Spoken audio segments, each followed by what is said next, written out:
వికారాబాద్ జిల్లా తాండూరు మండలం మల్కాపూర్లో దారుణం జరిగింది. భార్య ఆమె తండ్రి కలిసి భర్తను హతమార్చినట్లు గ్రామస్తులు ఆరోపించారు. మృతుడు రెడ్డిపల్లి వెంకట్గా పోలీసులు గుర్తించారు. అయితే మృతుడి భార్య జయశ్రీ, ఆమె తండ్రి పోలీసుల అదుపులో ఉన్నారు. అయితే ఘటనపై పోలీసులు కేసు నమోదు చేసి దర్యాప్తు ప్రారంభించారు.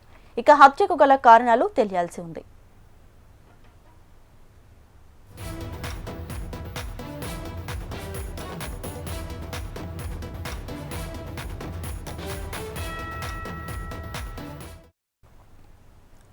వికారాబాద్ జిల్లా తాండూరు మండలం మల్కాపూర్లో దారుణం జరిగింది. భార్య ఆమె తండ్రి కలిసి భర్తను హతమార్చినట్లు గ్రామస్తులు ఆరోపించారు.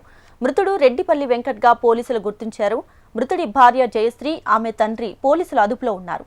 ఘటనపై పోలీసులు కేసు నమోదు చేసి దర్యాప్తు ప్రారంభించారు. ఇక హత్యకు గల కారణాలు తెలియాల్సి ఉంది.